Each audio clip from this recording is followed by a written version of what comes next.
Good evening. We'll begin with the Pledge of Allegiance. I invite you to join us. I pledge allegiance to the flag of the United States of America and to the republic for which it stands, one nation, under God, indivisible, with liberty and justice for all. Roll call. Garrick? Here. Pepcorn? Here. Preston? Here. Strand? Here. Mahoney? Here. Library. All Fargo Public Library locations are continued no-contact curbside pickup service until further notice. The Downtown Main Library has a mask and mitten tree in the lobby for new handmade masks of any size, which will be donated to community members. And the library's outdoor sidewalk continues, or story walk continues through December 31st on the plaza near the Sodbuster statue with a featured book, Snowman at the Night.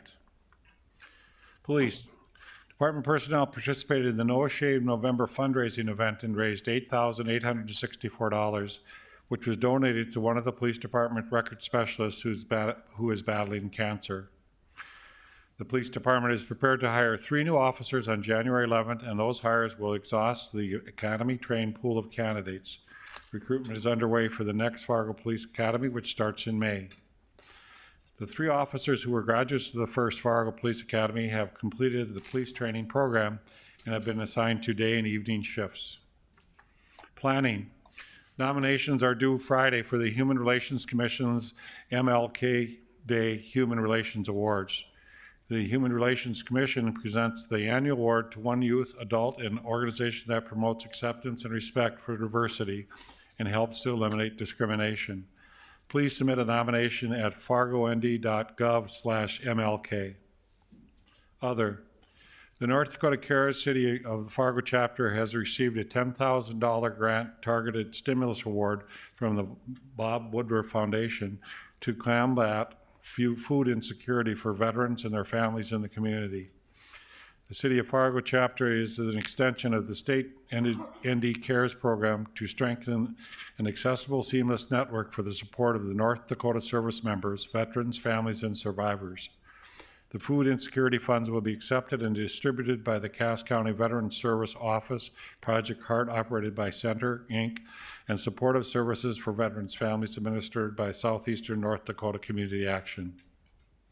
And finally, tonight, 2 videos will be shown.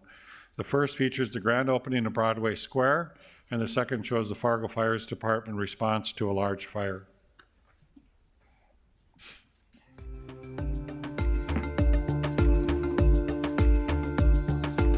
Fargo Parks has a history of commitment to bringing holiday spirit to downtown Fargo. This year marks the start of new traditions as we move the Christmas tree down to Broadway to its new home at the square. This new tree behind me is 32-foot LED programmable tree. The tree arrived on 11 pallets and took our forestry team, along with our park maintenance team, 2 days to install. 10 years ago, we had a design competition for this location. This was a surface parking lot, and we invited as many people as we could, and we were so surprised by the turnout that we had for ideas for this location. It had 160 applicants from 23 different countries share their ideas on what could happen for this site. And the #1 request that they had was to have some sort of public square in this location. I just want to echo Dave's thank yous to everyone who's been involved in this long process of getting Broadway Square up and running. Our park staff has put in endless hours, and the extra efforts put forth with the forestry team and other staff for putting together this Christmas tree. We are thrilled that Fargo is now our urban skating rink, surrounded by wonderful places to eat, drink, shop, and explore. We can look around and see some of the historic tenants in the Fargo's downtown area. This rink is surrounded by 100-year-old buildings that offer tangible tie to our shared history. Broadway Square is our town square, offering downtown events and activities to draw residents and visitors to the heart of the city. We're excited to invite you to the Fargo's newest downtown destination, where you can embrace every season, no matter the weather, and celebrate Fargo.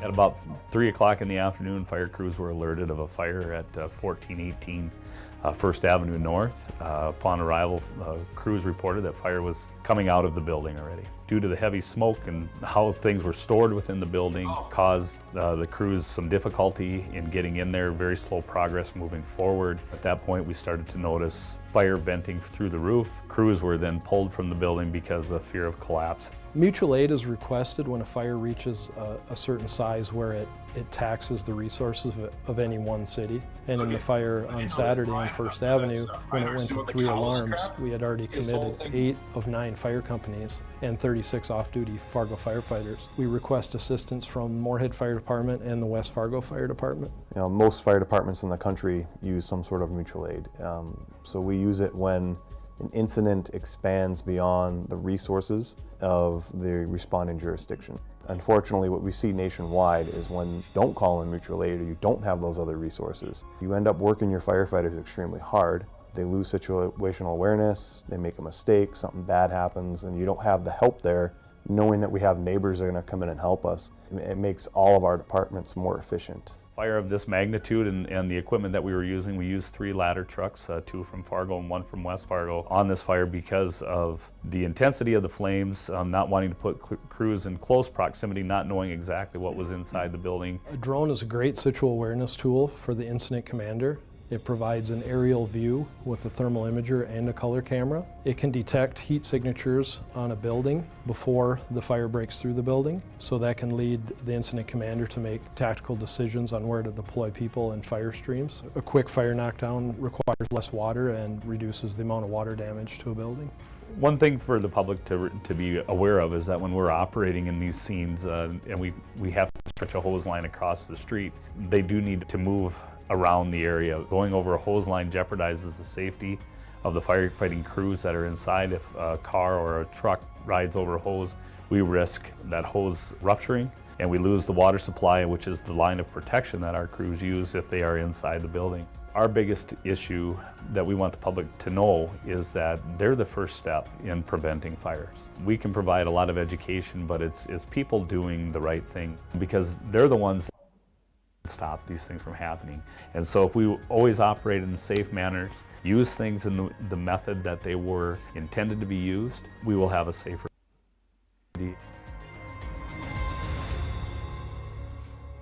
Tony, it almost looks like you were flying the drone, huh? They were doing a good job. It really is amazing how that helps out. Thanks, Chief. Your team did a great job, and mutual aid did work, and we're very pleased that you got the fire out. Is there a motion to approve the order of agenda? So moved. Is there a second? Second. Moved and seconded. Any discussion? All those in favor say aye. Aye. Motion carried. Is there a motion to approve the minutes of the November 30th, 2020 regular meeting? So moved. Is there a second? Second. Any changes or discussion? If not, all those in favor say aye. Aye. Aye. Motion carried. Is there a motion to to approve the consent agenda items 1 through 38? So moved. Second. Moved and seconded. Roll call vote, please. Strand? Yes. Gehrig? Yes. Pepcorn? Aye. Preston? Aye. Mahoney? Yes. We'll go to the regular agenda. We have this time for comments. I have one person signed up. Shannon Krog, are you here?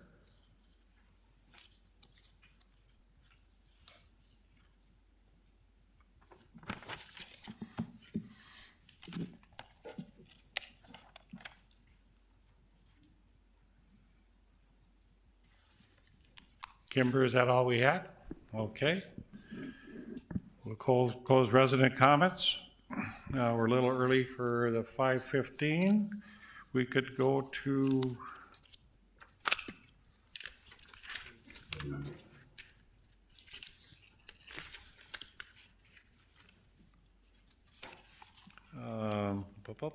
capital improvement. Do you want to go through that now? Brenda, you ready? And Tom? We've been waiting for this for quite some time. We probably should go to it. That's what everyone's teasing me back there. I'm ready. Yes. Good evening, Mayor and Commissioners.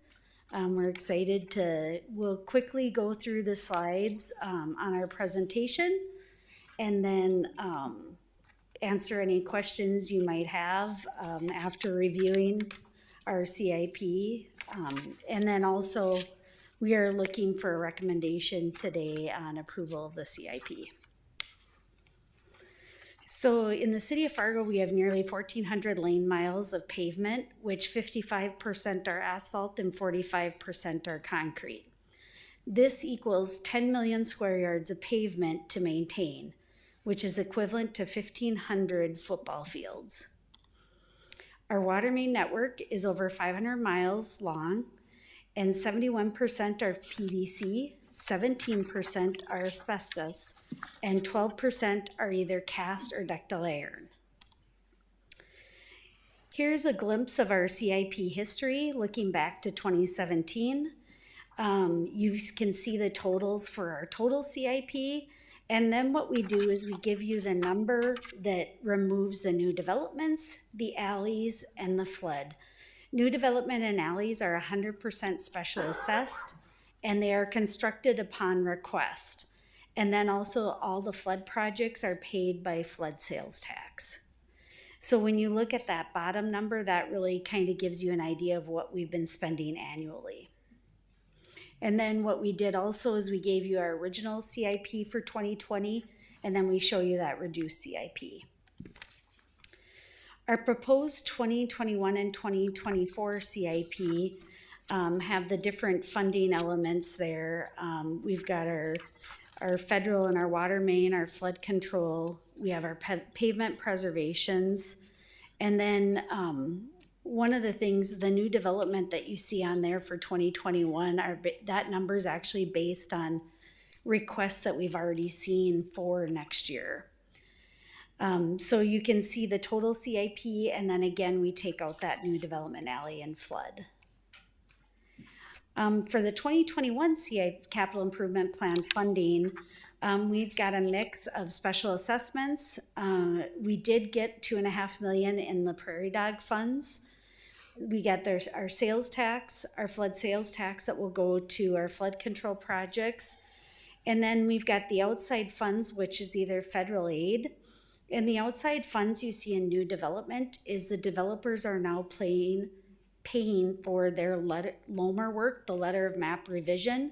So they actually give us the funds to cover their portion for that. And then we have our utility funds from water and wastewater.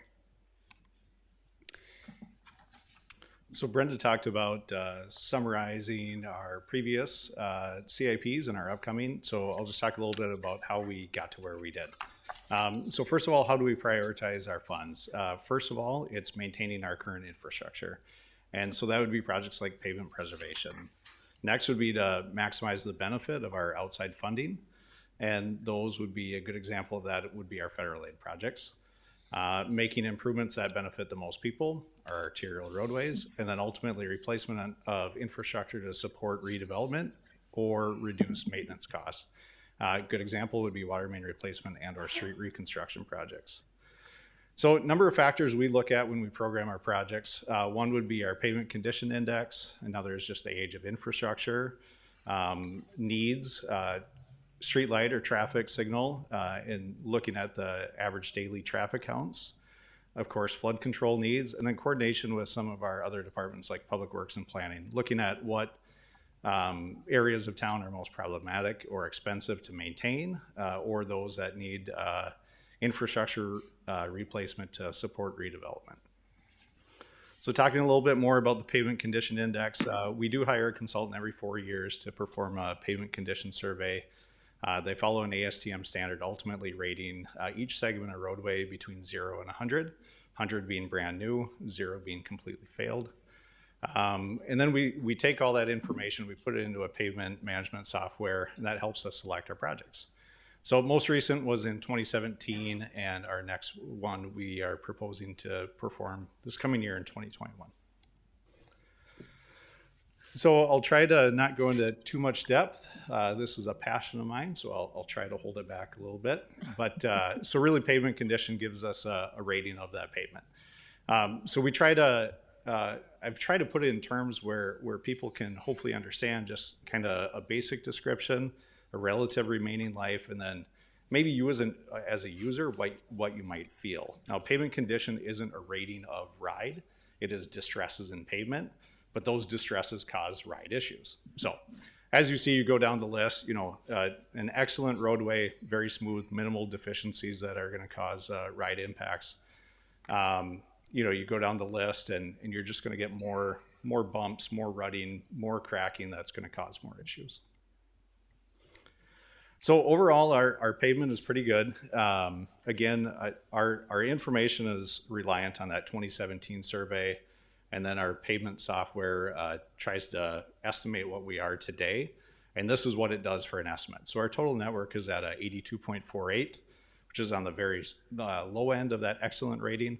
But overall, our pavement is in pretty good condition, and what we'll hopefully see next year with our actual survey, we'll kind of correct this, and we'll probably present that next year, kind of showing how our estimates were versus what the actual ratings were. So this is just a few examples of what does that actually look like. So when we say a pavement is a 93.58, what's that mean? Here's an example on 7th Avenue between 24th and 25th Street. You can see the roadway is pretty good. So again, this falls into right about where our overall pavement network is, low 80s. You can see this roadway, ultimately a few cracks along the way, might feel a couple of those bumps, but relatively pretty good condition. Again, we're falling down that scale a little bit. You can see a little bit more cracking along this roadway, but overall pretty good condition. This is actually a project we're planning on working on next year, Elm Street. And you can see, again, just as we continue to drop down that PCI rating, more cracking, a little bit of rutting showing up. Again, just more of those issues in the pavement that people are going to start to notice. Once we get into pour, again, you can just kind of imagine yourself driving down that street. You're going to feel a lot of those bumps. You're going to start noticing some of those distresses. And maybe just point out this one. This is fairly standard for what the city did at one point. You can actually see on the left-hand side of the photo, the pavement looks relatively good. On the right-hand side of the photo, it has failed. This is actually an area that probably in the mid-90s we went in and did a water main replacement. So part of the road got replaced and the other side didn't. And so now we're kind of stuck in between. What do you do? Half your roadway is good and half has failed. Again, another factor we take into consideration is just the age of infrastructure. One of the ways we do this is looking at water main break history. So with the help of Public Works, we track every spot they encounter a water main break. So this is just showing on the north side of the area since 2010. And then kind of more in the core of the city. So we've recorded 482 breaks since 2010. A little bit more information specifically about pavement preservation projects. Pavement preservation is just that proactive approach of implementing a series of low-cost preventative maintenance treatments. It's aimed at preserving the investment and basically extending the life. So no pavement will last forever, but ultimately, timely applications extend that life and save money. So the first 40% of a pavement life has about a 15% drop in quality. The next 15% of life has about a 40% drop. So we want to be very timely in which at the time we invest the money to get the greatest bang for our buck. So we kind of try to find this target window and we try to capture the pavement when it's starting to fall, bring it back up with small incremental projects. And then it's going to ultimately fall down again. We're going to extend the life of the pavement as long as we can, though. So pavement preservation projects, about 6.4 million, and those really consist of asphalt crack seal, seal coats, mill and overlays, and then concrete spot repairs. So we'll do one that's citywide, and then we'll be focusing another one on that 13th Avenue South corridor. The last thing we'd like to talk about is just the rest of our CIP. So first we'll start with the federal aid projects. Those projects do come out of our 5-year transportation plan by MetroCog. And the last time it was updated was last year in 2019. And so this is a map that shows the projects slated that have been ranked for possible federal monies. These are all the buckets that we can apply for to receive those federal funds. So in 2021, the federal aid projects that we have about 32.5 million, and that's University Drive from 32nd Avenue to 40th Avenue North and 64th Avenue South, the overpass over I-29. One of the things we also like to talk about is how we designate our roadways arterials. These are the streets that you rely on to move you throughout the city. The city and MetroCog do work with the DOT on the designation, and the DOT does require that map designating collectors and arterials, and those are the ones that will be eligible for federal aid. Unfortunately, there's not enough federal money to support arterial construction and reconstruction, and some of these needs are due to our growth, our roadway capacities, our worn out infrastructure, or even they might be warranted due to water sewer utility needs. If there's a need by either of the utilities, we'll take advantage of that time to reconstruct the roadways. Our arterials are funded with special assessments, our sales tax, and typically utility funds. So for 2021, we are recommending 3 water main replacement projects. We'd like to extend the 7th Avenue North project west from what we did last year to University Drive. We'd like to complete 21st Avenue South from Gold Drive to 15th Street and 11th Street North from NP to 1st. These projects are, the flood protection projects we have are for the 100-year flood elevations with the diversion in place and constructed upon completion of the necessary property and easements acquisitions. They are also paid by flood sales tax. So these are our 2021 flood control projects.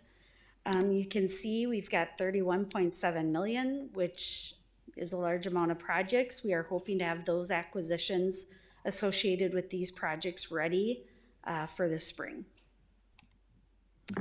Our storm sewer utility works with the storm sewer system televising, which Public Works performs, and then that helps identify our needs for rehabilitation.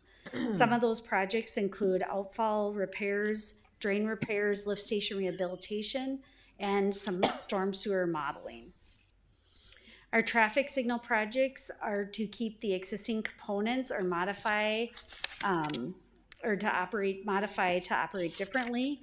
We've done some LED signal heads replacement and then also new operations.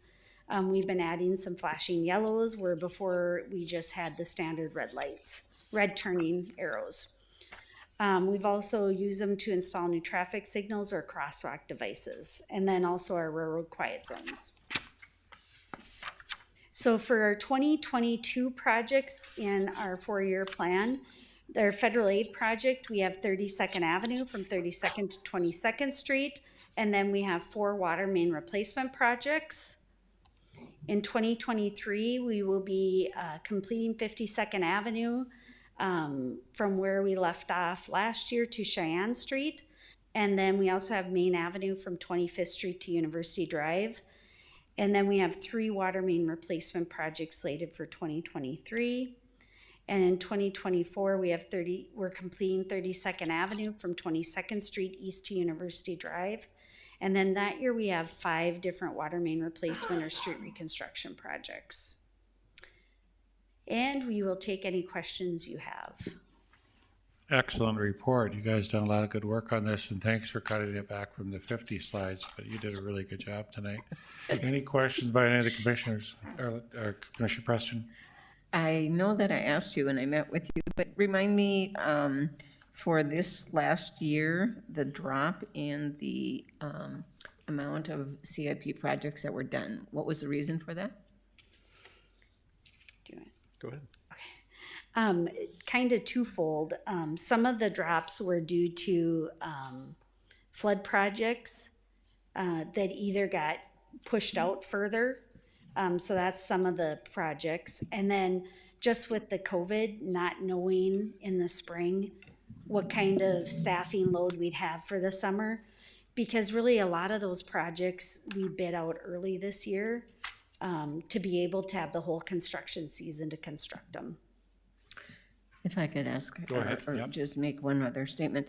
I noticed when you look at 17, 18, 19, and now 20, and then you look into 21, 22 and on, the funding level for CIP taking out the new development alleys and floods. So the true replacement kind of projects are diminishing. And I don't know what they looked like before 2017, but I had expressed a concern to the staff, and I just want to state the concern here that we cannot start falling behind on these projects. And I know that it's tough with the funding sources. So understanding that that's an issue, but also wanted to state that, you know, in 20 years, if we keep falling back, we're going to really feel the pinch. Any others? Commissioner Garrick? How are we using the prairie dog funds to offset the cost of special assessments? So with only receiving the $2.5 million funds, not the full allotment, we're using that to help fund infrastructure projects, because that full amount does not cover everyone's proposed reduction. So in short, we're not doing that. We're not offsetting the No. cost of special assessments. Okay. That's just something I want to focus on too. And just to Arlette's point, you know, when we have projects like 52nd Avenue that happen one year and then you don't the next year, you're going to see a disparity in how much we spend because there is so much of that going on. So I think that we're spending what we need to, and I just hope in the future that we focus more on the prairie dog funds. Once it gets to, you know, the 7 or 13 or whatever million we're supposed to get every year, that we can start to see that go offset the specials, because I think that's what people were expecting and Yep. hoping for. The Prairie Dog Fund, to that point, Commissioner Garrick, Senator Warner has a bill present that wants to restore some of the Prairie Dog money. That's going to be up to session this year. We'll see if they start to replenish that. And you recall that we were going to get 25 million over a biennium, so it really depends how much they replenish that. It won't be the 25, but it might be 15 million. So that would be very helpful for that. You're very right. Any other comments? Commissioner Strand. Thank you, Mayor. I just have a basic question that I wonder about. Are there alternatives to pavement and concrete in the future that you see coming that will have different characteristics and costs and durabilities versus now? I'll take that one. Not that I currently see. So ultimately aggregates, rock, right, is what makes up asphalt and concrete, and that's what we continue to rely on. I'd say if anything, there's a lot more focus on maybe polymer additives or fiber additives that help strengthen that and maybe even help heal itself. That seems to be where the research is focused, but beyond asphalt and concrete, I guess I haven't seen new materials in that sense. And porous materials, aren't there some explorations in porous surfacing? And I don't know if that would even work in our climate ever. Yep, there's fairly available currently porous concrete or porous asphalt. I don't know that there's a huge benefit with our soils just because we have very solid clays.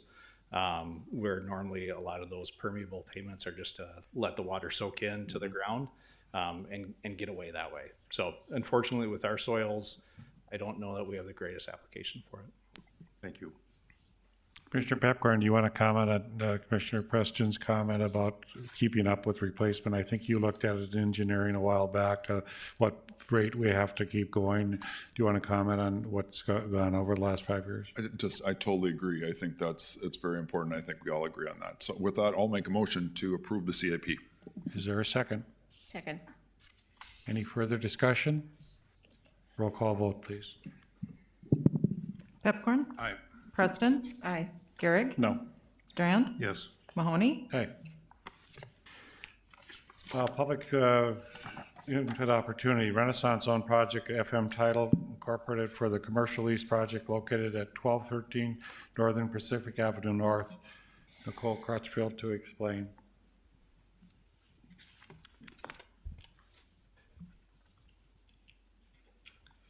Good evening, Mayor and Commissioners. In front of you tonight, I have two different lease applications, and they're both at the same building, 1213 NP Avenue North. And this first one is, let's see here. Basically, you know this building as the former Matheson's building, or more recently where Prairie Roots Co-op was. And the building changed ownership from DFI to Irish Properties in June. There is an existing Renaissance zone for the building itself. And for the this first application, FM Title is seeking a lease application at this location. And I believe Chris Kennelly might be on the phone if you have any questions, or on Pexit if you have any questions. But it's pretty straightforward. Lease applications are granted a direct authority to you. They don't go through the Renaissance Zone Authority first. They just come straight to you as an application. And it's been written into the Renaissance Zone Authority plan as such. Is there anyone present who wishes to speak to this Renaissance Zone project? Just to acknowledge, this is Chris Kennelly. I am on the phone, as previously indicated, just to make you aware of my presence. Thank you very much. Appreciate that. Is there anybody else in the public that wishes to speak to this project? If not, I'll close the public hearing. Do I have a motion? Make the motion, or I'll second it, either one. Preston moved and Pipcorn seconded. Any discussion? Commissioner Garrick? How much time is this for 5 years, or is it starting from when it got the original incentive? The lease itself will, I believe, start for 5 years, and each lease runs on its own 5-year timeline. Any other? The Renaissance Zone exemption for the property taxes started when? They started, let's see, in 2016. So it starts a new clock every time someone else leases it? This was never gone through the lease application before, so it's only one lease per building. Gotcha. So when the Prairie Co-op was there, was that nonprofit? Did they not take part of the Renaissance Zone? I believe that's correct. Okay. Any other discussion? Roll call vote, please. Preston? Yes. Pepcorn? Aye. Garrick? No. Strand? Yes. Mahoney? Aye. Item B, Renaissance Zone project for Kennelly Gunkelman Limited, doing business as Kennelly Business Law for the commercial lease project located at 11213 Northern Pacific Avenue North. Nicole, you're back on? Yep. So this is the second application in front of you tonight for the same building, and also for a 5-year term. And this is for the third floor, and I know for certain this has never been built out yet, the third floor, so it'll be fully occupied for the first time since the building's been built. And they would like to occupy this space in later December or early January, and are seeking your approval for the Renaissance Zone application. Is there anyone present who wishes to speak to this lease? Anybody in the public want to speak? If not, I'll close public hearing. Do I have a motion? I'll make the motion. Pepcorn, is there a second? I'll second it. Preston? Any discussion? Nice to see this getting filled out and occupied. Roll call vote, please. Pepcorn? Aye. Preston? Yes. Garrick? No. Strand? Yes. Mahoney? Aye. Desi Fleming, is she on, Greg? No, not yet, too early? I think she was going to submit a written report, yeah. I do have a PowerPoint for her. Mike, do we have that? Can we show that at least, please? So we're encouraged, COVID-19 task force is impressed with the numbers. Our 14 rolling average is going down in the state as well as in the county. Next graph, please. The other percentage we look for is positivity rate is continuing to decrease. The county's positivity rate is slightly higher than the state at this point. We can infer that the mitigation strategies have impacted our numbers, but we also know our testing numbers have decreased as well. So this is from Desi now. We remain cautiously optimistic that we're headed in the right direction, but we ask people to continue their current preventive practices with serious consideration to get vaccinated when it becomes available in the community. Hospitalizations is our next slide. They still remain relatively high with slight downturn trends. Local facilities continue to maintain their current staffing patterns. Both health systems in Cass County will begin vaccinating staff for COVID this week. Sanford had its COVID vaccination kickoff today at 1 p.m., with Dr. Nagpal being the first recipient. On deaths, there have been 15 deaths in Cass County over the past week. Total deaths for Cass is 150, with 1,157 total deaths in the state. Using the North Dakota Department of Health Risk Assessment, active cases remain in critical red category, but test positivity rate is consistently declining and near the lower parameters of high-risk orange category. The governor has maintained all counties within North Dakota in a high-risk orange category at the present time.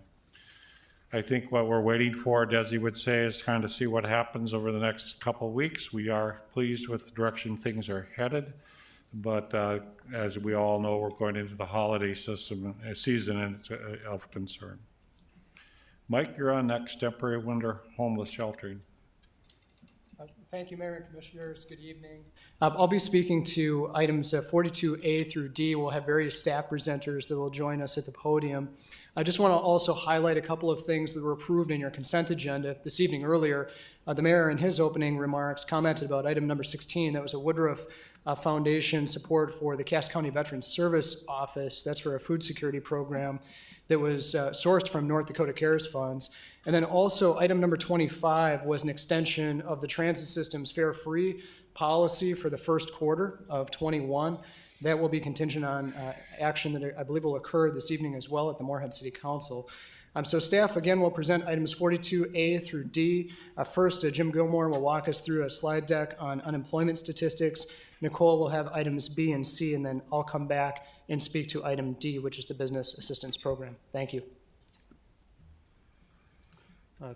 Thank you. At your last meeting, I presented some information on employment that showed how much of the decline in employment was in the hospitality industry. I think there were some questions on the unemployment rate. This is the same, or also from October unemployment numbers. What you see in the graph on the bottom is the non-seasonally adjusted monthly employment rates. The yellow bar being the U.S. rate, the orange bar being the North Dakota rate. Both were kind of bouncing along below 5%. When we got to April, there was a sharp increase in both the national unemployment rate, which pushed up to almost 15%, and the state rate that increased to about, looks like about just shy of 10%. That rate has come back down, although you can see just between September and October, it kind of leveled off, maybe took a little bit of a bounce up. Again, these are seasonally adjusted numbers, so that might be typical for a September to October move. Our unemployment rate in North Dakota right now is 4%, compared to a national rate of about 6.6%. So you can see nationally, Nevada, Hawaii, some of the states that rely a lot on the hospitality industry are at a higher rate than the rest of the country. This shows the unemployment rate in North Dakota. Again, the graph at the bottom shows the national rate, the state rate, and the blue line is a Cass County rate that had typically been below the state rate.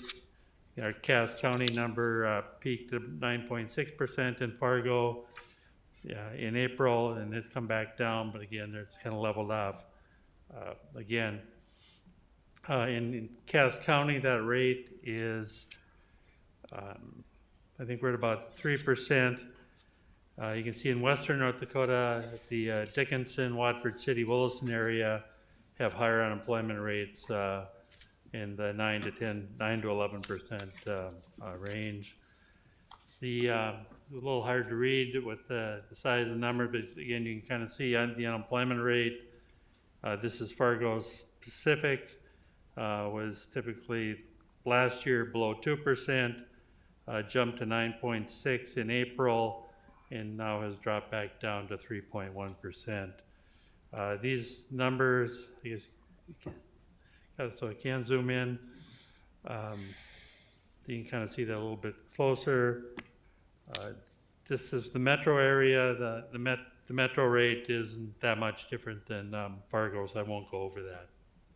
Any questions on this? Again, maybe one other interesting thing was when you look at the number of people employed, and this kind of surprised me, when you look at October, a year ago there were 69,000 people that were employed, and this last month there were 70,000. They're more unemployed, but actually the labor force has grown. Typically it does not do that during a recession. People actually will leave the labor force, but Mr. Chairman, if I could ask Mr. Preston. If I could ask a question here. So the employed, is that full-time? Or does it include all part-time as well? I'm not sure. I think generally it would include, part-time, people who are employed at least part-time. So some people might be looking for full-time, but it'd be so we don't know if the growth here is in part-time jobs or full-time jobs? We really don't. Okay. Or what sector they're in. Could but, a year ago there were less than 1,000 people employed. Now it's 2,200. So certainly there's more people looking for work. Could we get copies of these, Jim? Could you send these to us? Yeah, I could email these to you. Mr. Strand. Thank you. Jim, this is really interesting and good, valuable information. I'm curious about demographics. I'm hearing anecdotally that women are immensely more impacted by the pandemic and employment loss than men, with families and kids and circumstances at home and otherwise. Do we have any sense of the breakdown of this information as to the demographics of it, the men and the women, compared to before? I don't have that. I know I've seen some national numbers that have indicated more women have left the workforce and are maybe unemployed because they don't have child care available, but I don't have any North Dakota or Fargo specific numbers on that. I can check for that. Thank you. Any other questions? One more question. Mr. Preston?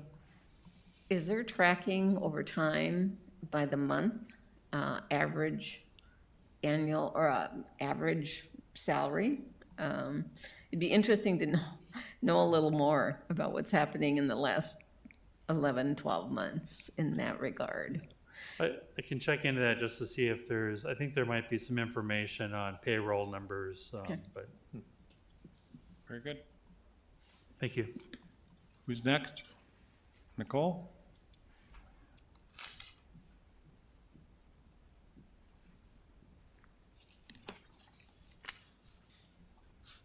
Yeah, I believe the next two items are mine, and let's see which order.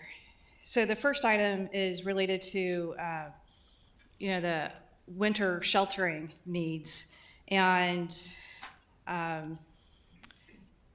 what we're looking for doing. So weekly, we've been meeting since March with the shelter directors across both sides of the river and looking for immediate needs, trying to figure out what the capacity is, what we're seeing showing up in their shelter. And all of the shelters are full right now, which is a bit of an alarm.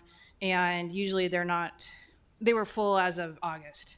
And it's a little bit of an alarm that they're full. Usually they don't get full, or they might get over full during the cold months. And so that led us to start asking more questions. And you might remember years ago, I think we're 3 years past now, they had the church sheltering program where members of the unsheltered homeless community would rotate between churches.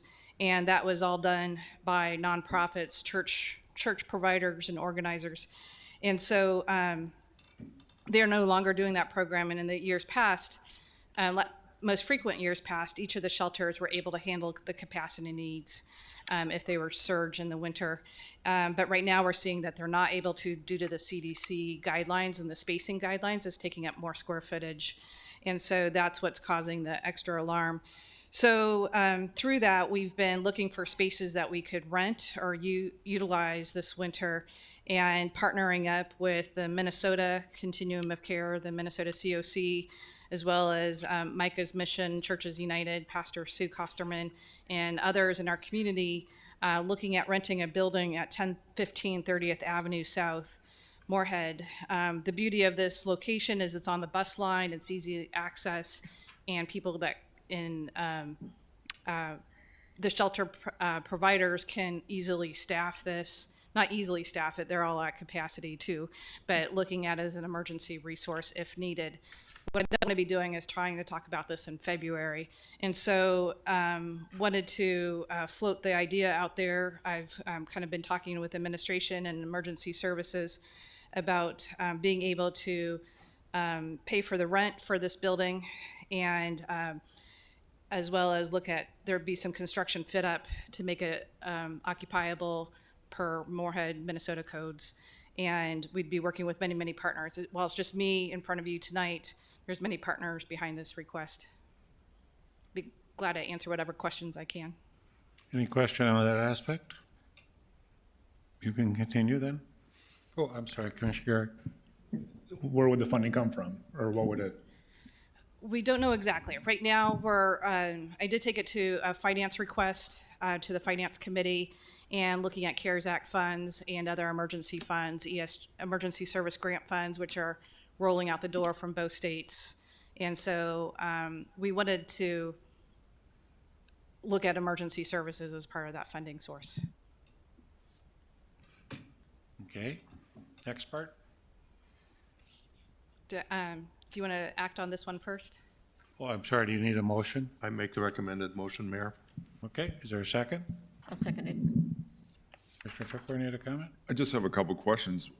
So obviously, we hope that COVID money pays for part of it, but I think it's important that we know how much we're voting on and who else are, how much our partners are sharing and all that, if you don't mind. And I think we all know it's an important thing, but we have to have some specifics. Otherwise, we're voting on something that sounds really good, but we don't really know what it is. So if you wouldn't mind getting into that, I'd appreciate it. I know at the state of Minnesota, there's over $200,000 of requests from Churches United and the Minnesota COC and Continuum of Care. And I don't know the rest, honestly, and this is where I would look to administration and other assistance. Right now, we're just, we are really out of options. And so really, I think the question in front of you is, I think under the $15 million that's been received under, from other emergency requests or grants that we've been received that are part of Michael's presentation to you, it's hopes that part of that $15 million could be used to pay for this. So, Mr. Chair, and we're all obviously now Congress is voting literally right now on a new extension. So we hope that, but I do think it's very important that we know what's the numbers, because I think just say we need to act on this. It's true, but we also have to make sure we know where the money's coming from and who else is in, because this has happened before where we vote on something and then it's just us. And so the other thing is, if it's going to be other partners, that's great. But otherwise, I just think that's an important thing. Maybe I'm asking that. I don't want to be a jerk or a negative person, but I think we got to know what the numbers are. Mr. Garrett. That's fair. And so I'm wondering, is there an up to amount that we can? And that's what I'm asking for here, up to the 450. And the 450, is that depending on whether we get some sort of federal or state aid, or is that possibly coming from our general fund, for example?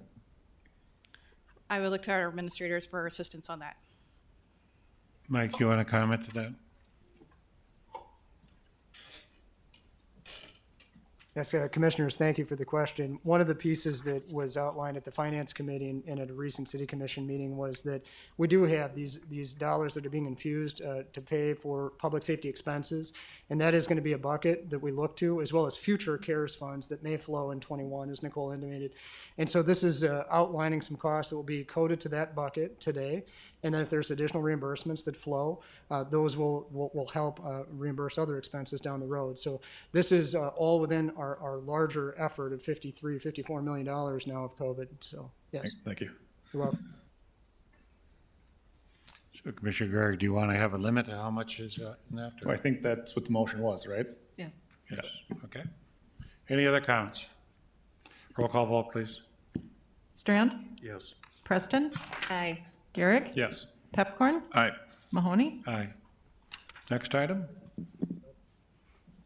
Along that item, the emergency, I should say, additional housing assistance gap funding, we've been, first of all, many people are thanking you today for the 1.2 million that was previously approved in November 2nd. To date, we've helped over 1,100 families get through, to avoid eviction and to get through this, this hurdle.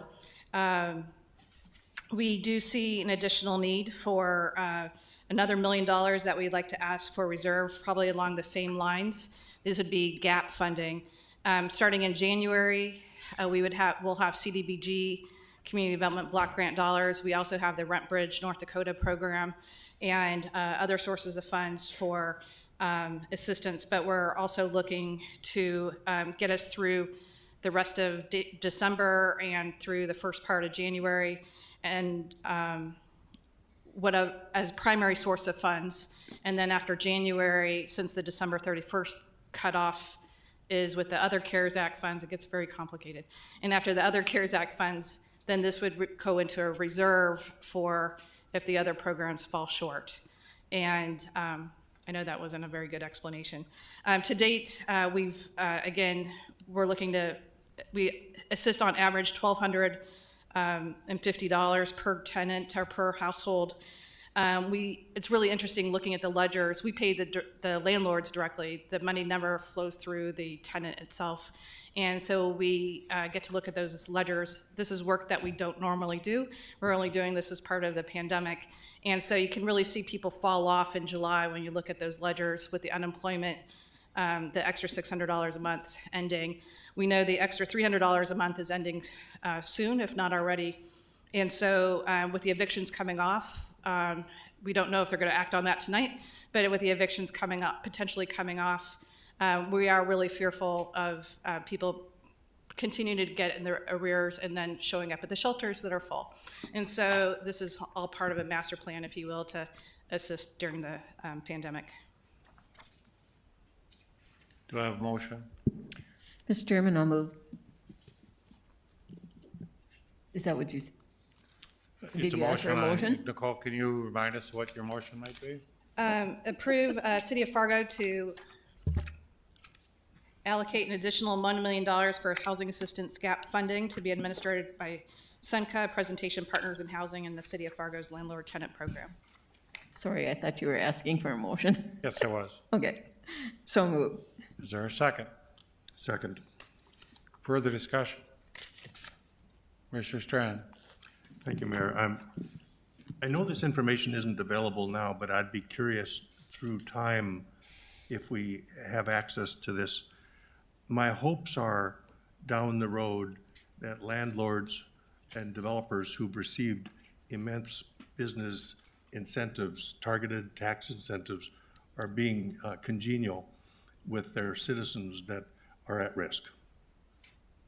And I'll leave it at that, but I just hope their heart is open, like our pocketbook has been open to help them develop. Commissioner Garrick. The question is the same as last. This is federal type funding that we would look for, and there's not a local match component or anything like that? Correct. Okay, thank you. Any other discussion? Roll call vote, please. Preston, Aye. Strand, Yes. Garrick, Yes. Pepcorn, Aye. Mahoney. Aye. Mike, you're back on. Yes, so item D, I just wanted to present some of the research that was conducted in the last 2 weeks from the last commission meeting on November 30. We, as staff, developed some parameters for a potential restaurant bar relief program or business assistance program. We really initiated these efforts to try to look at restaurants and bars first, because these were the areas in which we knew we could address and provide for some immediate relief, because we are licensing these facilities. They are paying us fees for permits and applications on an annual basis, and this was an area where we thought this could be an immediate area where we could provide some key business assistance. This would not preclude any kind of future action of the commission if the commission were interested in looking at other sectors of the economy. Retail, I know, was mentioned a couple of weeks ago, but in our business days that followed the November 30th meeting, we really directed our time and our focus on the restaurant bars because we knew that we could really put together, I think, a good program in pretty quick order. And I'm happy that that was able to be accomplished, and we're happy to talk about that tonight. So really what we're talking about, and this is attachment number 3 in your packet, is the waiver of utility charges for a 6-month period for licensed establishments operating in the city of Fargo. And then we're also providing for a retroactive rebate for restaurants and bars that are licensed and are operating this year. Maybe they've already paid that fee, maybe they have not yet, but for those who have already paid, we would be looking to rebate that. And what we did was try to estimate a total fiscal impact that the commission could see in total when you look at all of the environmental health fees, all of the city auditor's fees, as well as utilities, and that amount is $1.1 million. That's on the bottom of attachment number 3. And so I just want to really acknowledge and give credit where credit's due here to Grant Larson, our environmental health staff, Chris Oman, Steve Sprague, and the auditor's office for really helping us wrap our heads around the data very quickly.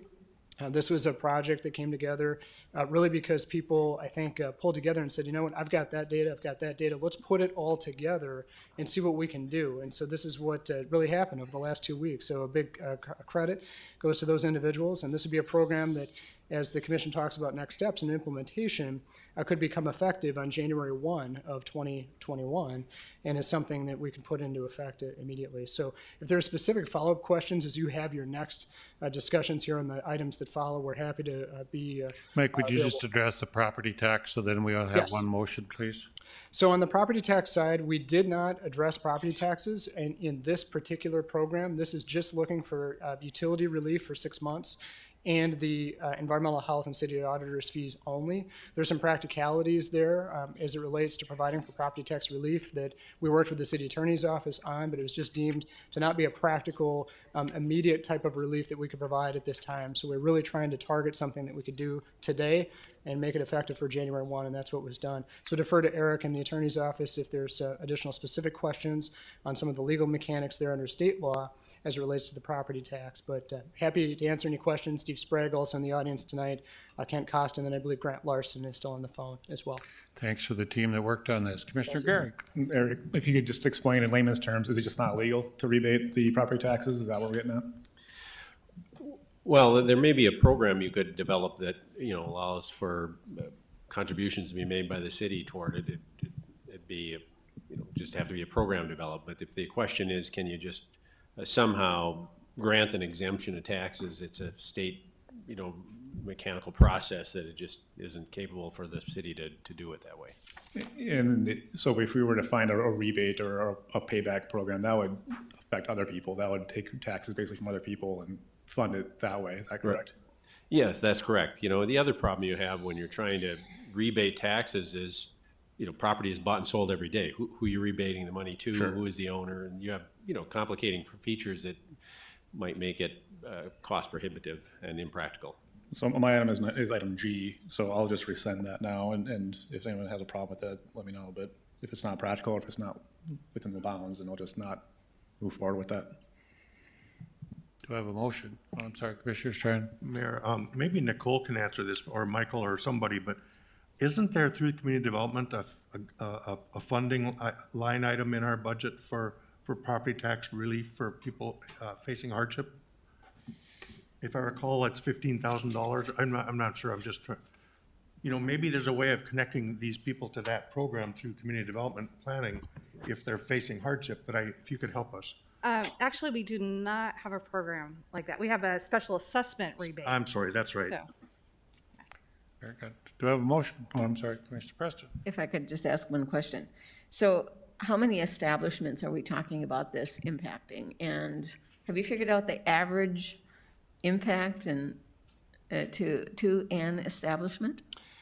Actually, if Grant's on the phone, he can speak to that. We estimated 440 different restaurant bar operations. Some of those operations, you have a restaurant with a liquor license, you might be licensing for more activities than just a restaurant only. So I defer to Grant. Grant, if you're on the phone and you want to address the specifics of that, when you looked at our large spreadsheet, it was everything from very small cafe type food licenses all the way up to full service restaurants that have much more inspection impact on an annual basis. They have a more expensive license because they're getting inspected maybe 3 times a year, unlike somebody that might be operating a gas station with limited food that might only receive 1 inspection a year. So Grant, if you want to speak to that in greater detail, I think that's a great question. Yeah, thanks, Mike. Great question, Commissioner. And Mike was right. It's about 440 establishments that we identified. And what we did was we wanted to try to limit the scope of our focus specifically for those restaurants and bars. Now, not all of them are bars. A majority of them are restaurants like your mock McDonald's and that kind of stuff and your In-N-Outs. What we didn't include was grocery stores, large shopping places for groceries, stuff like that. So these are really targeted places that serve food, whether it's drive-through, sit down, or takeout, or all the combined. So Mike was right. We have a food tier license 1, which is essentially $210 annually. That would be kind of like your gas stations, convenience stores. A tier 2 is $315 a year. That would be like your fast food establishments. And then the last tier, tier 3, is $420 annually, and that's for your bigger full-scale restaurants. Does that answer the question, Commissioner Preston? Yep. Yeah, I just calculated it out. If everything was equal, it's only about $320 of savings for each one of the establishments. So it's not that much, really. Okay. I would move to approve if you're looking for a motion. For the liquor license and utility fees. Is that correct? Is there a second? Second. Moved and second. Any discussion? Mr. Strand. Thank you, Mayor. I'd like to thank Commissioner Gehrig and Commissioner Pepcorn for bringing this forward. You know, these discussions, we've all been scrambling about what to do. Well, now you've advanced a topic of something to do. And I commend you for that, and I thank you for that. These businesses are really struggling. And I don't, like Commissioner Preston said, this isn't going to be a magic bullet, but it will help immensely. My other comments are, there are a lot of other businesses struggling too, and we all know that, so let's not let them fall off the radar. Mm-hmm. You know, the ancillary businesses, the salons and the gyms, the businesses that are connected to the food industry, the bar industry, there's just an immense outreach from that. And then I have one question, and you can remind me, didn't we back in the beginning of this pandemic put a hold on utility shutoffs? Or we discussed it? Mike or Steve Sprague's here. He can answer that question. Yeah, I thought we had an initial action of delaying utility shutoffs during the pandemic. You're correct, Commissioner. We did suspend shutoffs for about 3 months, and we also set up a time where we had no late penalties for not paying, that type of thing. I would suggest we revisit this topic as well. We may not know who's facing hardship until they're trying to pay a bill. You know, so if another next step with this would be to have us look at these utilities and these businesses and who's facing shutoffs of utilities. Can we even shut off utilities in winter? We don't normally. Steve, can you bring a motion back to us next commission meeting, work with Commissioner Strand and readdress that issue, please? He said yes. Okay. Any other discussion? Roll call vote, please. Preston? Aye. Pepcorn? Aye. Gehrig? Yes. Strand? Yes. Mahoney? Aye. Item H, Commissioner Gehrig. So this is the same discussion as 2 meetings ago, talking about the emergency declaration, getting back to regular order. People of Fargo want to have 5 commissioners running their city, having debates, having motions made, and having people's name on the record for the votes that they make, which we haven't been doing properly for 8 months now. And as stated previously, these emergency powers that we have given the mayor usually are used for things like floods, where decisions must be made immediately, and it gives them sweeping powers to make law basically unilaterally. The biggest reason that was given back to me for the need to maintain the local emergency mandate or emergency order was for the funding. And as you see in your packet here, the line that I'll read is from Bruce Grubb, is since the initial COVID-19 emergency declaration was made at the federal level, a local emergency was not required for funding. And then it goes down and it breaks down 2 areas that it would affect locally here. That's utilizing emergency protocols for procedures, that's getting things, buying things unilaterally instead of going through this process, and the provision for overtime payments to exempt employees directly supporting the pandemic. Again, these are not laws, these are procedures that we can use. We can vote them in if, say, a state emergency was declared. So with a stroke of a pen, we could change these things. It's not impossible, it's not hard to do. So again, I don't see any benefit to us having a local mandate. I do see a lot of downside, and those downside I had already explained to you guys before. So I'm moving again to remove the declaration, or the emergency declaration, in light of no funding being lost. I just asked, forgiveness, Commissioner Gregg, could I kindly show a PowerPoint on this and then go ahead with your motion? Would that be okay? That's fine. So Commissioner Gregg brings up some good questions, so I went back and kind of looked at what happens and how we make decisions around this commission. So traditional emergency declaration process is usually like a flood. The locals do the locally declared emergency. It goes to the state. The state then does the second state declared emergency. And then we hope that federally they'll add a federally declared emergency. Typically in a flood fight, we're going to apply for FEMA funding, which is the federal money.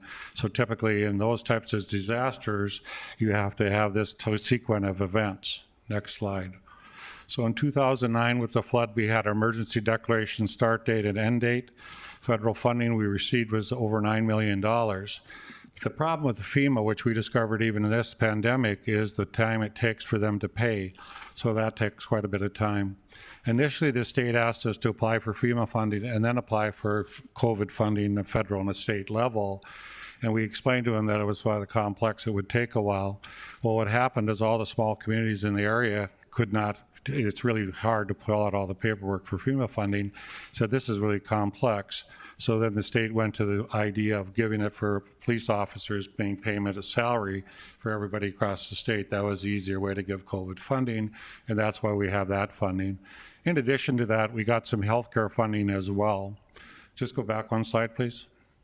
I just wanted to say we did have a flood fight early this year, and we did have total expenditures of $362,000, if we can remember that flood fight we had, which went away miraculously. We're all happy.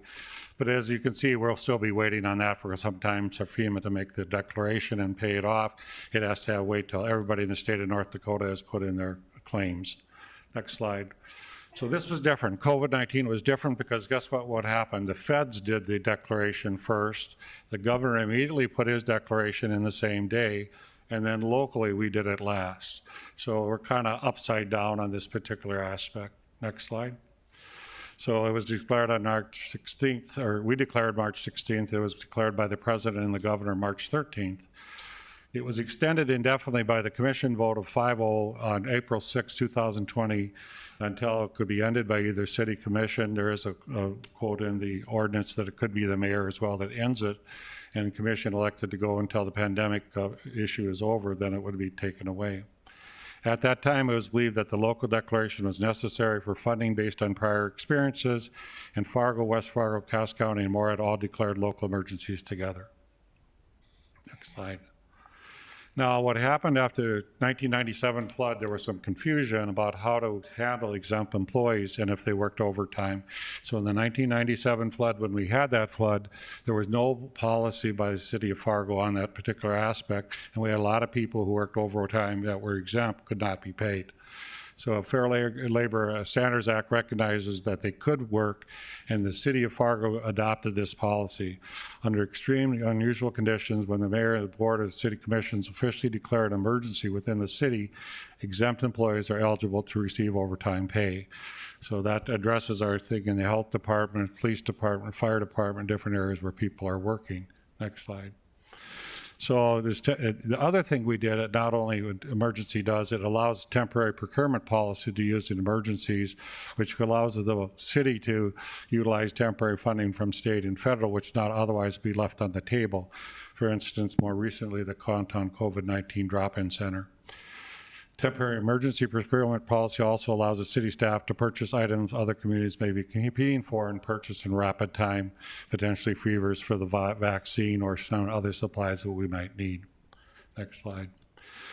The other thing the emergency declaration allows us to do is temporary employment policy and commission actions are tied with the duration of the declaration.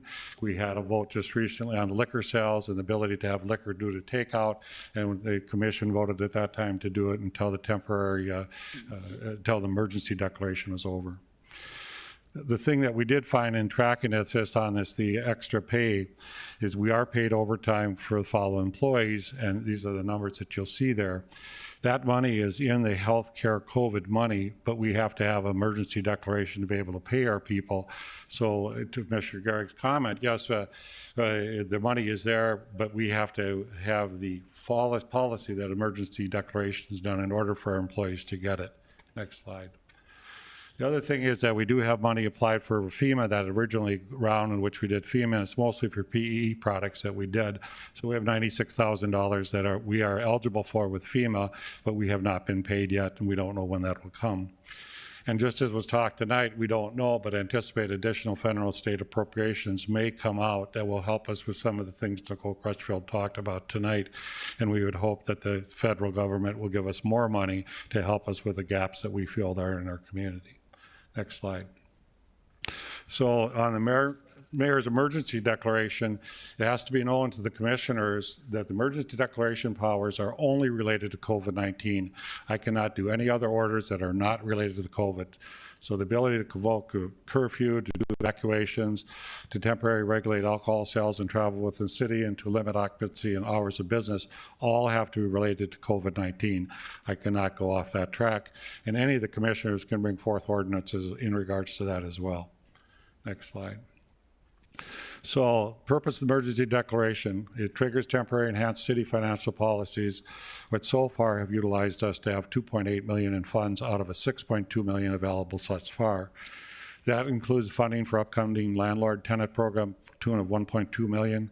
Without rapid procurement policy, the remaining $3.4 million, homeless sheltering, quarantine support, et cetera, will not be able to be spent within the time frame of December 31. 2, tracking all emergency-related hours for reimbursement and grant quality purposes. It allows for the overtime pay for our exempt employees. And the other item that comes out is if we require the state of North Dakota to bring in the National Guard to help us out, it allows the mayor to ask that help from the governor. Last slide. Current operational status, the amended amendment declaration, which took effect November 16, expires tonight, actually tomorrow morning. At that point, the original mayor order as approved by the City Commission is now only order remaining in effect. Operationally, we'll be following the current governor's orders related to occupancy, face covering, and hours of operation. Confusion at one time is what 25% occupancy, and actually the governor was 25% and he went to 50%. Any additional items pursued as a result of emergency declaration will be brought forward to the City Commission for its review in the future. And my feelings are that I don't see any orders I need to do at this time, but in light of some of the concerns that Commissioner Garrick has and other commissioners might have, I'll bring any item or any order that I'm thinking about doing to the commission, even if we have to have an emergency meeting, so all commissioners can weigh in and give their views on whatever might be coming forth to the community. Next slide. And I'm open to questions on that, Commissioner Goering, but otherwise you can proceed with your motion. Yeah, and a lot of these things are procedural, right? So we can make new policy. That's not a reason to keep an emergency order in place. The pay for the overtime, that's an easy policy change. We can change that today if we want to. If you need to call in the National Guard at some point, we can reestablish a state of emergency. We don't need to hold the order for 8 months while we wait for something to happen. That's not the prudent way to have this. If we have a flood, and we think it crested, and then it goes back down, and then it goes back up again, and it crests again, we'll have an emergency order, we'll get rid of it, and then we'll have it again if we need to. It's an easy vote. It's a majority vote. It doesn't take a lot of time. This is not a time-critical situation where we're making orders, and we need to give you extra power and alienate us. So my arguments remain the same in light of this PowerPoint presentation, which was in depth. But I don't see any good reason to keep it. So I will make the motion to end the emergency declaration in light of no funding being lost. Is there a second? I'll second it. Further discussion? So, Mr. Chairman, my frustration was the whole thing with this decision to close the bars and to limit the hours, limit the capacity. And I know the governor then stepped in, but we didn't get a chance to weigh in. That was frustrating. And Commissioner Gehrig and I are on the Liquor Control Board. And so that was the thing that was frustrating to me. I guess that's my 2 cents. Thank you. And my concern, if you rescind the emergency declaration this time, we put at funding and procurement policy, which we have 3 weeks to spend all the money in December 31st. You put that at risk, and you also put our employees not on an overtime right now. Mr. That's Chairman, what goes with the declaration, Commissioner Beckborn. So, Mr. Chairman, I totally disagree. I don't think that puts anything at risk. I think by the state and the feds declaring a state of emergency, then the funding is in place. Kent can testify that it's very difficult to get FEMA to reimburse us. That's kind of a separate issue. But I think this whole thing, it's important. But I think at this point, this is not. It shouldn't still be in place. That's my opinion. Thank you. Kent, do you want to comment to that, please? And maybe while Kent's coming up, we'll make one quick editorial comment. To me, when you close the bars at 10 o'clock, from 10 to 2, that's when bars make money. And so we are literally causing the most possible damage that we can. And the rates for spreading COVID is 2% out of bars and restaurants. So there's literally no, this is just a random decision that was made. And to think that COVID comes out at 10 o'clock at night, that's just preposterous. And that's not a mayor's order, that's the governor's order, I might remind you. Commissioner, or Kent Costin. Yeah, I think I'll agree with Commissioner Pepcorn. It is very difficult to get FEMA funding right now. We had extensive discussions with the state of North Dakota Office of Management and Budget. Mr. Joe Morissette is the existing director, and we pleaded with them and said, please do not put us down the FEMA path, because it's a difficult path to follow and to be successful. So that was their initial thoughts, and then because there was a deadline on the CARES funding that expires at the end of this month, I think they saw that this FEMA decision was going to be difficult to follow and be successful in getting every agency in the state of North Dakota to apply and actually get funding. They said they would pick up anything that FEMA did not reimburse. So you immediately run into a timing issue. But back to, I think, the nature of this discussion is, you know, the declaration does trigger pay rules. And these pay rules are important to have in place because you can't, how do I describe this, arbitrarily just turn on and turn off pay rules, because the Fair Labor Standards Act that governs how you do payroll talks about emergency situations. We do have the power to do that, but what we've found in past FEMA events, at least, is you have to follow your own locally developed payroll policies when you pay your people during an event. And to the extent you do that, and you follow those rules religiously, then FEMA looks at that and said, do you follow the rules? And so therefore we'll do the reimbursement. And again, you can't have your pay rules contingent upon future potential revenue from the federal and state government. It has to be in place, and it has to be not qualified. And to help explain that a little further, we learned early on, and Fargo was one of the first to properly declare their policy. And the policy with regard to pay says, as soon as the mayor or commission declares state of emergency, exempt employees shall be paid overtime for those hours they work on the event. It doesn't say maybe if we get FEMA funding, or maybe if we feel better about our financial position 6-8 months from now. It says shall be paid immediately upon the declaration. So we followed that order, and we followed that rule for years. It seems to have worked well.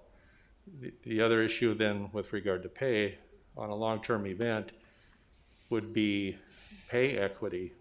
I looked a little bit at the overtime in the case of what we've paid out so far. It's what, $875,000.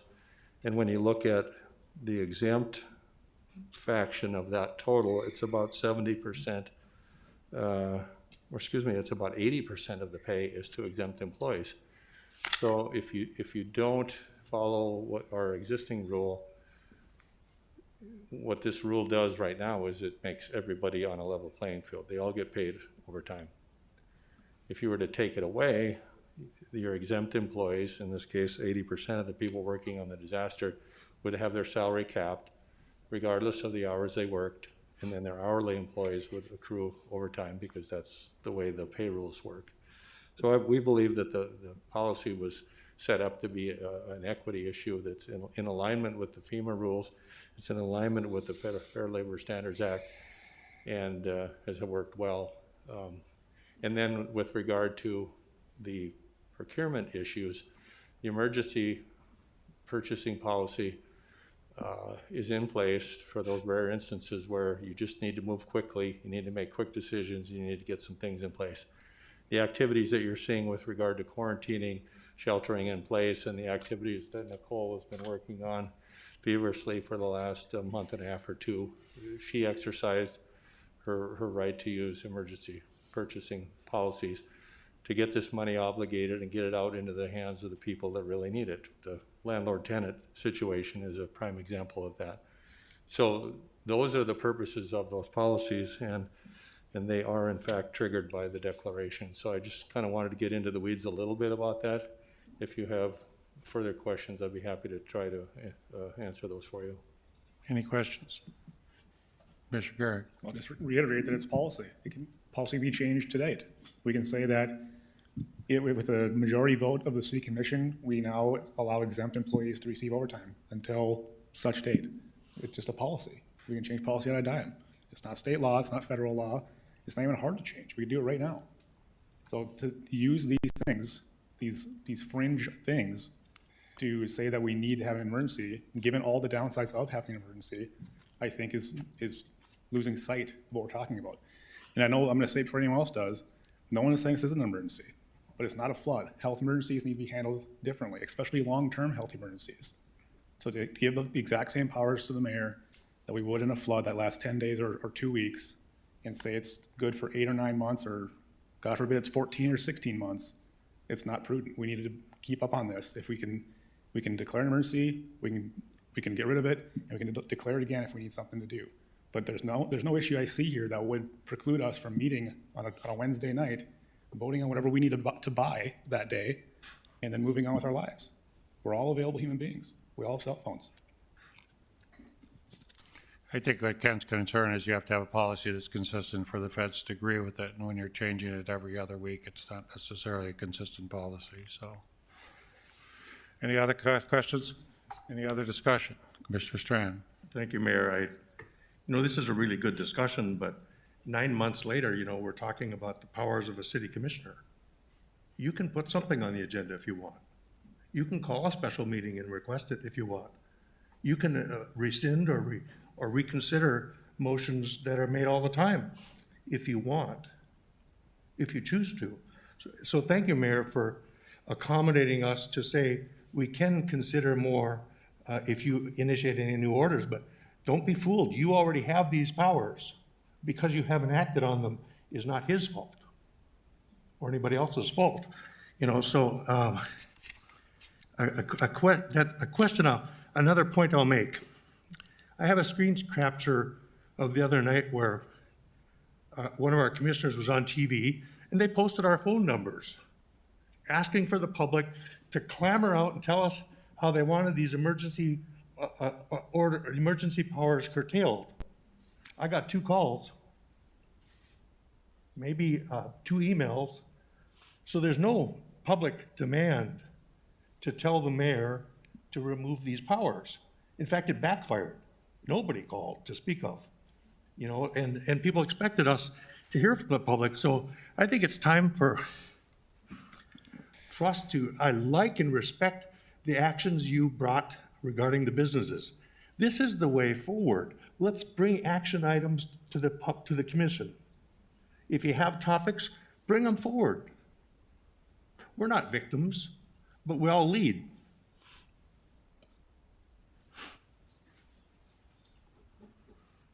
Mr. Chairman, I call for the Mr. question.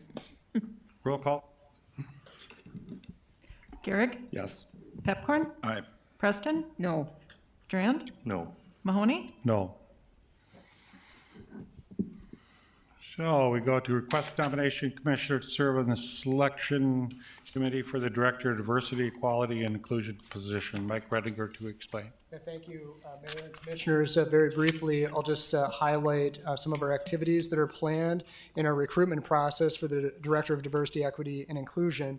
We were at the Native American Commission meeting of December 3 at the City Commission tonight, and we're going to meet with the Community Development Committee and the Human Relations Committee later this week just to talk about the job description that's in your packet this evening, and then also to ask for some input from members of those commissions to serve on the selection committee. And I was asked by the mayor earlier today just to summarize what that committee looks like so far. We have the 2 commission slots, the mayor being one, and then the one to be appointed tonight by the City Commission. City Administration, Bruce Grubb and myself, a Planning Department staff member will be appointed to be determined. The Human Relations Commission will be asked to supply us with a name this week when we meet with them. And then the Native American Commission appointed Anna Johnson from the Native American Commission to serve on the selection committee. So that's our process here over the next week, and your timeline is in the packet, so we're going to be happy to come back and report on the progress as we move into early 2021. But as the mayor mentioned, the request of the City Commission tonight is to appoint one of your members to this selection committee, and happy to answer any questions that you may have. So the dilemma I have Arlette Preston is in planning and John is on many of the committees, the Native American and the Human Relations Commission. So both of them have part of their stuff into this. So that's why I was just asking which one you volunteer or which one you want to do it. So, Commissioner Strand. Mayor, I nominate Commissioner Preston to serve as the DEI Selection Committee representative. Is there a second? I'll second it. That made it easy. Thanks, John. Roll call. Strand? Yes. Pepcorn? Aye. Garrick? Yes. Preston? Aye. Mahoney? Aye. We'll take a 5-minute recess and then we'll get back to our application tax exemption and our interval Boulevard Garden program. Thank you. Mr. Chairman, can I ask for a favor? It's only 2 short topics, so do you mind if we just go, if that's okay with everyone else? Is that okay? I thought you guys are getting tired. If you want to keep going. It's pretty short, right? All commissioners, thumbs up? Okay, sorry, crowd, we will not take a break. Do I have a motion for the applications for property tax exemptions for improvements made to buildings? I so move. Second. I tell the crowd, this is a long list. This is the longest list we had, so it must be getting to the end of the year. Roll call vote, please. Pepcorn? Aye. Garrick? Yes. Preston? Aye. Strand? Yes. Mahoney? Aye. And finally, a presentation of the Interval Boulevard Garden Program for the summer 2020. It's a request from Cascade Food Partners to direct the city attorney to draft an ordinance to allow plantings in addition to turfgrass on the boulevard. Kim Lepeski to explain. Sure. Good evening. For those of you who don't know me, my name is Kim Lepeski with Fargo Cass Public Health, and I am a co-chair for the Cass Clay Food Partners Steering Committee. Along with me is Noelle Harden from the University of Minnesota Extension, and she's my other co-chair on the Food Partners. And we also have a couple of people, I believe, that are joining us virtual. And we are just here tonight to follow up with the interim Boulevard Garden program that we implemented this past summer. So I wanted to start off with a little quick background of information. First, a reminder of why the topic of Boulevard Gardens were brought up for consideration this past spring. Even before the COVID pandemic, there has been increased interest from residents wanting to grow their own food, including requests to look further into the practice of planting on the boulevard. When COVID hit, this brought this issue more to the forefront. Residents were homebound, very interested in gardening, growing food, planting pollinators and flowers. So in May, on the 4th, the Food Partners brought this issue to the Fargo City Commission.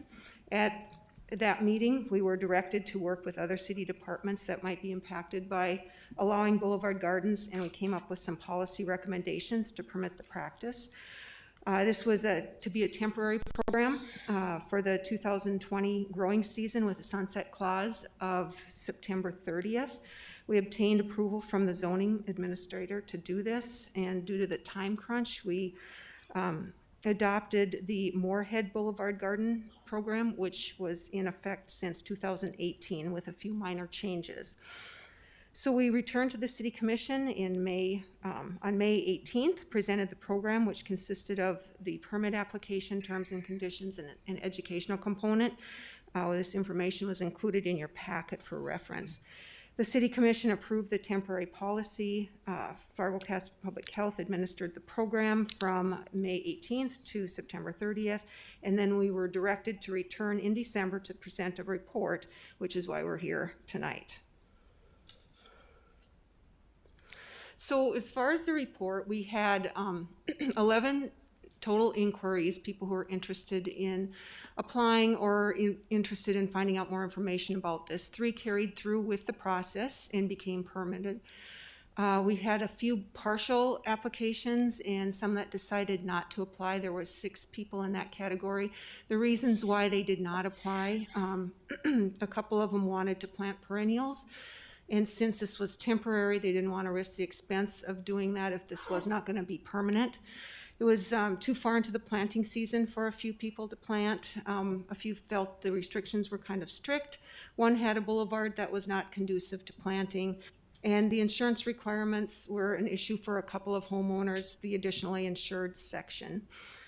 We had 2 that were denied. One requested a large structure that was not allowed as part of the stipulations, and another one was due to poor maintenance. This was a situation where a homeowner had planted on the boulevard without a permit, and a neighbor had complained, did a yard complaint for the yard not being upkept, and the boulevard was included in this. The homeowner was also a repeat offender over the past several years. The homeowner was given a chance to apply for the permit and bring the boulevard plantings into compliance with the ordinance stipulations. An application was submitted, but the maintenance requirements were not followed through on, so the permit was denied. So pictures were requested as part of the report. These photos are from the 3 permitted gardens in Fargo. On the left, there's one in North Fargo that she had 3 octagon areas where she planted pollinator plants and vegetables in there. The one in the middle was another North Fargo garden where a 12-foot by 3-foot rectangular spot included pollinators, flowers, spinach, and squash. And then the third one was in South Fargo, where the vegetables and flowers were planted and covered the boulevard area to the left of the sidewalk that ran down the boulevard. And then for reference, I also included a few pictures from a boulevard garden in Moorhead. This actually happens to be Noel's Boulevard Garden. I mentioned earlier we modeled our program off of Moorhead's program that had been in existence since 2018. And just to give you an idea of their numbers, in 2018 they had 1 application, 2019 none. But then in 2020 they issued 4 permits, and they don't advertise the program but allow it with a permit. So there is an increasing interest in Moorhead as well on that side of the river. So I think it was also worth noting that there are many boulevard gardens in Fargo that have appeared to have been there for a number of years that were not part of this program and did not apply for a permit. But doing the boulevard garden programming this summer just kind of made me more aware of some of these things. So as I was driving along, I would try to snap a picture of different things I saw. But these are just a few of the pictures of gardens that currently do exist in the Fargo area, and many of them looked very nice. So as far as media, there was some media coverage around the topic of Boulevard Gardens this summer. We had 5 letters to the editor that were in support of Boulevard Gardens, as well as other urban agriculture type activities and allowing residents to grow their own food. Plus there was an Inform article featuring one of our gardeners this summer in the paper. And as far as complaints, there was the issue I mentioned earlier, which was part of a total yard upkeep complaint that included the boulevard garden as well. As I mentioned, a permit was never issued and that area was mowed at the homeowner's expense. For budget, I tracked any time or expenses from May 18th on after the May Commission meeting when we were directed to do this. The majority of expense was staff time, approximately 20 hours, which included phone calls, review of applications, email correspondence to potential applicants, conversations with insurance companies, and the staff time was mainly mine, with a few hours from environmental health and our public information officer to get our Boulevard Garden materials on the website. And I did not include any time to pull this report together, just the time spent this past summer. There was a minimal amount of travel, a couple of trips to the one problem area, and then a very small amount of copying and postage to send out some of the applications and the final permit. But as I mentioned, it was mainly staff time, just under $800, and the cost was paid for out of our health promotion general operating budget. So we also thought it would be kind of interesting to reach out to those who received a permit and participated this season, as well as those who decided not to follow through with that. As far as some of the survey responses, for those who received a Boulevard Garden permit, we asked them why they did this. And one participant mentioned they had seen gardens in several other cities that they had visited and loved the warmth that they added into the neighborhoods. And she had a very shady yard, and the Boulevard was the only place where she could plant some of these sun-loving plants. And then also she had enjoyed raising the vegetables and in the beautiful plants on the Boulevard in place of taking care of grass. So and then Kim, what's your recommendation to us, please? Well, we were just wondering if we could make this a permanent thing. This was a temporary. Yes. And so what we would like to do is, we learned a lot by doing that this summer.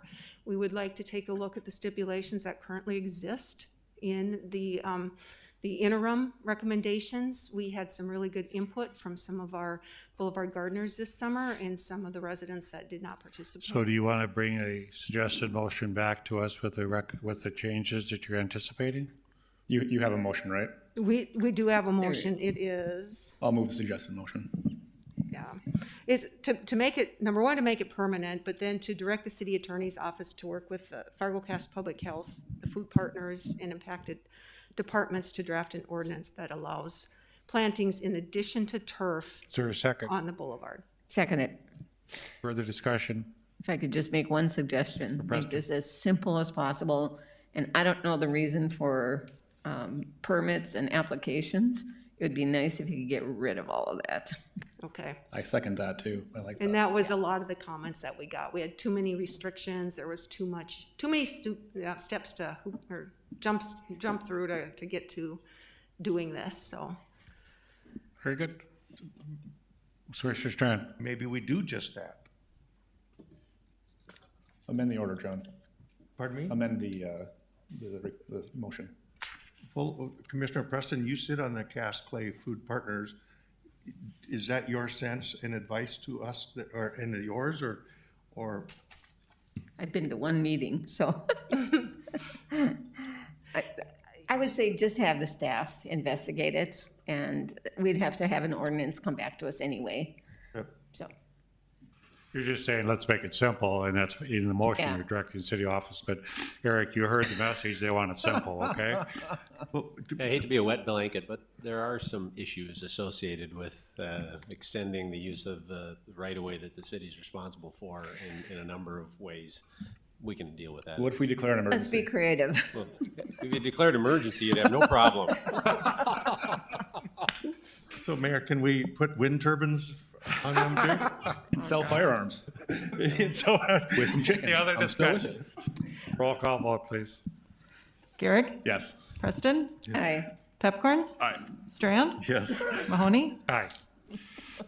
Thank you, everybody. Instructive evening. I know the holiday season is coming, so let's hope we have a good holiday and people are safe.